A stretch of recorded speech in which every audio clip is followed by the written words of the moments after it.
महाराष्ट्र की राजनीति में मराठी बनाम हिंदी को लेकर बहुत उठापटक चल रही है। इस पर आप क्या कहना चाहते हैं? पूरे देशवासियों को मेरा सादर नमस्कार।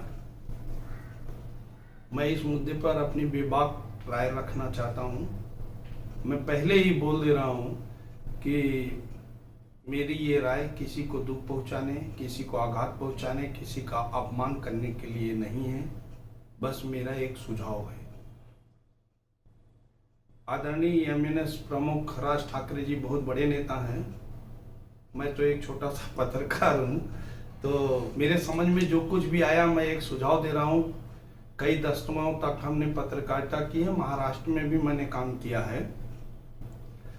जिस प्रकार से भाषा के नाम पे लोगों को पीटा जा रहा है, ये तो पूरी तरह से गलत है और ये कानूनन अमान्य है, कानून के दायरे में भी नहीं है। मराठी भाषा को सभी लोग प्यार करते हैं, मैं भी प्यार करता हूं, देश भर के लोग, और जितनी भारत में भाषाएं हैं सभी भारतवासी उनको प्यार करते हैं, इज्जत देते हैं। तो हिंदी से नफरत क्यों?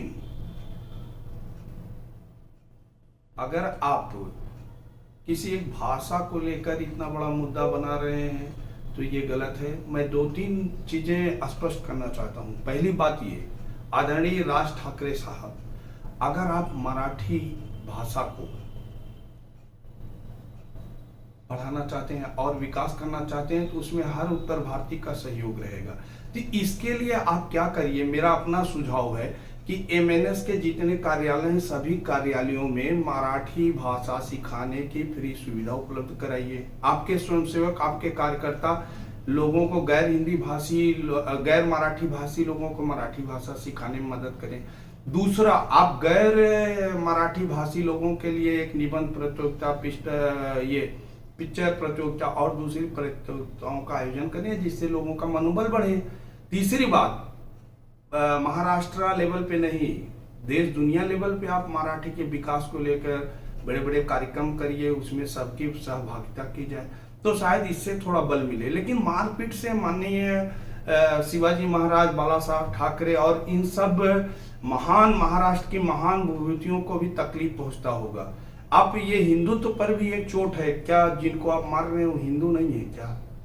आप हमेशा हिंदुत्व की बात, एक भारत की बात करते हैं, तो ये तो सर्वथा गलत है। ये और मेरा एक निवेदन उत्तर भारतीय गैर हिंदी भाषी, गैर मराठी भाषी लोगों से है कि इस स्थिति में अहिंसा की स्थिति बनाए रखें, संयम रखें और अपनी बात, अपना विरोध नियम कानून के दायरे में रह के करें।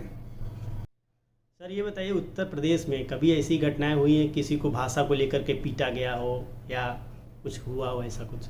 आप एकाध घटनाओं को छोड़ के, मतलब पूरे देश में कुछ लोग, मतलब लाखों लोग अच्छे हैं तो एकाध लोग कुछ ना कुछ उनका दिमागी संतुलन सही नहीं रहता, मान सकते हैं कुछ है, लेकिन उत्तर प्रदेश के लोग ऐसी हरकत नहीं करते हैं। यहाँ भी महाराष्ट्र के बहुत सारे लोग उत्तर प्रदेश में रहते हैं, दूसरे राज्यों में रहते हैं। तो अगर ऐसी हरकत होगी, अभी आप एक डॉक्टर हैं, गैर हिंदी भाषी गैर मराठी डॉक्टर हैं, तो क्या आप उनसे इलाज नहीं कराएंगे? गैर मराठी इंजीनियर है, बड़े इंजीनियर है, तो क्या आप उनसे घर नहीं बनवाएंगे?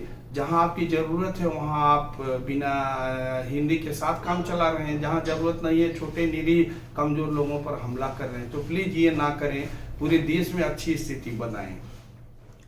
उत्तर भारतीय जो नेता हैं महाराष्ट्र में, उनको लेकर क्या कहना चाहेंगे?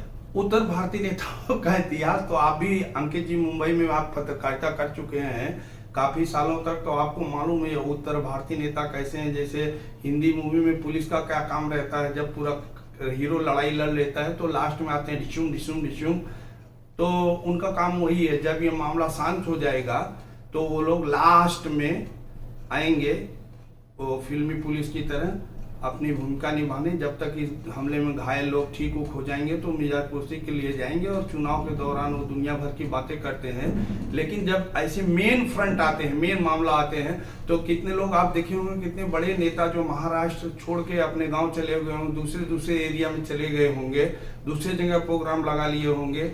तो जब ये मामला शांत हो जाएगा तो वो लोग जाएंगे, मिजाज कुर्सी करेंगे, बातचीत करेंगे, हाथ पैर जोड़ेंगे। तो उत्तर भारतीयों को अपनी खुद लड़ाई लड़नी है और कायदे से लड़नी है, तरीके से लड़नी है। और राज ठाकरे सर, मैं आपको एक बात और बताना चाहता हूँ, कोई भी नागरिक भारत का अगर दूसरे राज्य में जाता है तो उसकी एक पीढ़ी बीतती है, दूसरी पीढ़ी बीतती है, तीसरी पीढ़ी ऑटोमेटिक वहाँ की संस्था, भाषा, सभ्यता, संस्कृति को अपना लेती है, वहीं के रंग ढंग में रंग जाती है। तो आप इसकी चिंता ना करें, लोग जरूर मराठी बोलेंगे, लेकिन मैं आपसे हाथ जोड़ के निवेदन कर रहा हूँ कि ये मारपीट की घटनाएं बंद करवाइए और ज़्यादा से ज़्यादा मराठी भाषा के प्रचार प्रसार का इंतजाम करिए पूरे देश दुनिया में और उसमें सबकी सहभागिता लीजिए। Thank you.